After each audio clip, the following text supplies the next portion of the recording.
Welcome to this easy Seascape acrylic painting tutorial for beginners. I use plastic cards, scrunched up plastic bags, spattering techniques, and just having fun with a very limited palette to create this simple seascape. For a full list of all the materials I'm going to be using in this tutorial, along with a link for the photograph, please see the description below. So, shall we get started? So I'm starting off with a box canvas. It's primed already. I bought that from the shop like that, but you can actually use your own gesso to prime your paintings. It protects the cotton canvas. So I've actually just used a pale green, ready-made green acrylic paint here, and I'm just using a large brush and painting it on to the flat surface. Now this looks nothing like the painting, except I did see a little smidge of this green in the actual photograph, so I thought I'd use it as a background colour, and I put some blobs on there, plenty of paint just to blend it onto the canvas. It does lots of different things. This one, it gets rid of that white canvas staring up at you, and you'll find when you first start painting your first layers on a canvas, you find it resists the paint a little bit and all the white canvas comes through. This way you create a harmonious colour underneath, and I've used it to kind of complement the colours in the photograph or the colours I'm going to be using in the painting. But it really does make this painting this acrylic a lot less intimidating. It also warms you up. It gets you kind of more confident in approaching your painting. Just getting paint on your brush sometimes is the most important thing. So let this dry naturally if you can, but I did actually blow dry this painting. Dry speeds up the time.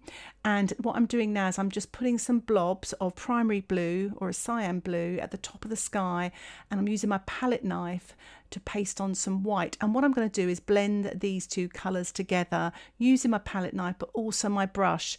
The top part of the sky is going to be slightly darker, and as it goes towards the horizon it will look lighter, and this is a way of creating depth in your painting.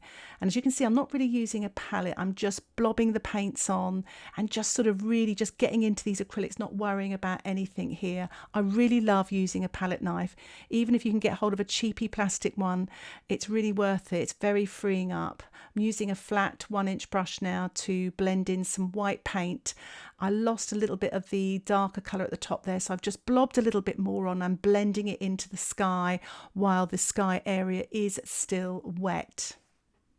The sky is dry, and I've actually put a little bit of washi tape on the horizon. You can't quite see it there, but I've used a little bit of black, a bit of the blue colour for the sky, and some white. And the top of the sea area is quite a dark blue, and as I come towards the middle of the sea, I've just added a little bit more white to lighten it up a little bit. But that little washi tape is going to give me a nice straight horizon line. Well, I hope it doesn't bleed. I'm adding a little bit of white just at the bottom of this area here, blending with a flat brush. And just as you can see, the paint's quite shiny, so it's nice and wet. Always really load your paint brushes. It stops the acrylic paint from drying out too quickly.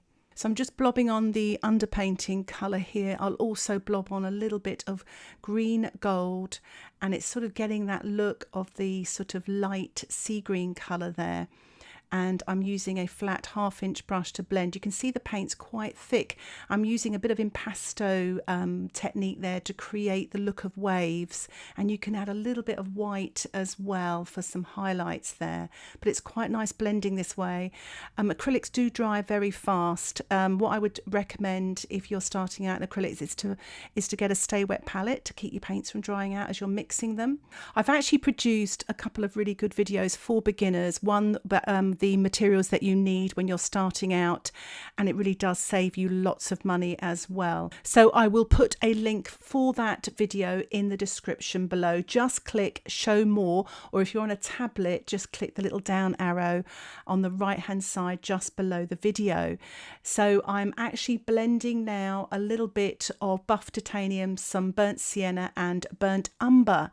And oh, it's got all those colours all blended together there. I've used plenty of paint, so it gives you lots of time so your paint doesn't dry out too quickly. I'm even using my fingertips there to blend. So I'm actually squeezing on a little bit of cobalt blue here, because on this left hand side, if you notice in the photograph, there's a little bit more shadow in the wet sand. So I'm just blending that through. With acrylics, we usually work large to small, dark to light. So I'm painting in all the large areas. And what I do is when that dries, I just build up the detail, and you end up using a lot more lighter paint. Obviously with the sky, it's finished, so I've used white there. But other areas where you're building up tonal values, I would suggest trying to stay away from white as much as you can, because you end up not getting enough darks. Now these are very dark colours here. I'm using my palette knife. Everything has dried, and I have squeezed on some dark brown, burnt umber, and some burnt sienna. And I really like using a palette knife. This is a cheap little plastic palette knife here I bought from an art store, but you can get those nice metal ones as well. But what I like about them is that it almost feels like you're buttering toast or icing a cake. Not that I've iced many cakes in my lifetime, but it's got a really nice organic feel. You can create lots of textures. You can also use a store card, plastic store card, to cut up to use. The only thing is sometimes the palette knife has got a handle, so it's less messy. But I can't guarantee you, though, with my tutorials, you'll end up a little bit messy. So I put a rock on the left-hand side there and one in the foreground there, just trying to get the shapes of them, not necessarily copying the photograph, but just trying to sort of use it as a reference. And I actually applied a little bit of black paint there as well on top, wet into wet, to get some more darks. I've decided I needed a gap between these two rocks here, which there is one in the photograph. And the great thing about acrylics is when it's wet, you can lift off still. I usually use a damp paper towel there or my wet brush there and just sort of maneuver the paint and then clean off with a paper towel. So don't worry, you can even do that when the paint's dry. It's a bit trickier though. I would suggest just painting over the top then with some paint. But that's proved quite effective there. And I just needed that gap between the rocks, so it creates that look of depth and distance. You can look through onwards into the sea as well. Now, if you don't have a plastic knife or you don't want to use a card, you still can use your brush to obviously apply the paint. And as you can see there, I've painted that rock on the left-hand side with my brush. I'm also scumbling with the flat area of the brush to create some texture on the sand area there. I've also introduced a little bit of water as well, just to sort of get rid of the paint at the bottom of the rocks. I felt the rocks were too far down, so I've just swiped them away. And in doing so, it's created some marks on the sand area, which I quite like. So I'm sort of using the paper towel to create some more marks, as you can see I'm doing here. So I'm always thinking about textures and details and things like that.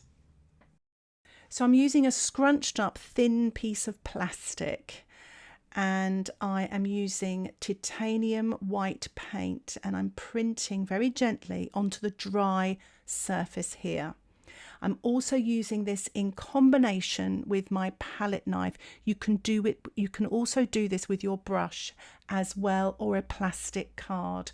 Don't sort of put too much paint on. Try and catch the tooth of the underpainting to give the illusion of the surf foaming into the shore there. And as you can see how that white pops forward from the background, it's really effective. I'm also going to use a scourer. That's just a scourer you scrub, you know, household scourer, and to create texture as well.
I really enjoyed painting that. What I'm using now is my palette knife. You can use a plastic card as well, or even a paper card. I'm painted on the edge of that there just to print some light white sort of reflections and marks on the wet beach there, just to create some textures. And also I'm scumbling as well with my palette knife there. I felt it was a little bit too much, so I just took a little bit off with my damp brush. And again, you can paint in some of this white. I'm using a flat 1/2 inch brush, painting this white titanium paint through these gaps here, just trying to get finessing a little bit. Sometimes you don't have as much control with the scourer or the plastic bag or even the knife. This way with the brush I feel a little bit more in control. I've got a little bit to the side of my painting there because I'm not using a palette, and just for fun really, and I'm just using this flat brush, mixing up some black and green with a touch of the buff titanium, painting in some shadows in the surf here, just using the corner of the flat brush there because it gets some nice random marks. You could actually use the plastic bag to do to actually print if you wanted to do this on some of the sort of shadows there. So I've not wasted the paint here, I've just blended it with my palette knife there so that it sort of pushes it back and it creates some nice texture and lights and details on that corner of the beach. Also I'm trying to print and paint diagonal lines to lead your eye into the centre rock and then onto the horizon as well.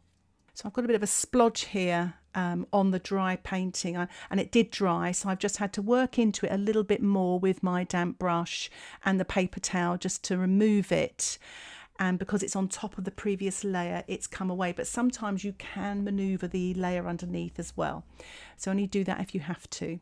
So I'm using a small round brush. I've diluted the titanium and I'm spattering it with my round brush, wet on dry, mainly in the sky area because I've done a lot of the plastic bag and scourer technique as printing just below where the sea is. But it's quite good fun, but it is messy. So try to cover any valuables or do this in a place where you're not going to mess anything up. So I'm almost using my lid like a palette here, but I just decided I just wanted to put a little bit of a lighter colour here with the titanium on where the surf hits the sand there, just to really bring it out. And I'm going to paint a little bit of darker colour underneath as well, wet on dry. And I've also used some squiggly lines. It was a bit straight. I think it's because I printed with my palette knife there. So I'm just softening those marks there up, and I'm just painting a little bit of burnt umber with a touch of black. Quite not too dark here, you don't want it to stand out too much, but just softening and blending underneath there where the water, the surf hits the sand there. It's quite effective. Again, these soft diagonals right and left lead your eye into the painting, which is quite handy. You're telling a story, so I'm just blending with my fingertips as well to finish off. So here is the finished painting. I'm quite pleased with it. I've actually painted something very similar in watercolour in a quite abstract way. So you can be really loose here. And you've got your sky, your sea, your sand, your rocks and your surf and spattering. So it's quite a nice painting to start out with if you are a beginner in acrylics. If you have any questions about this tutorial, please put them in the comments section below.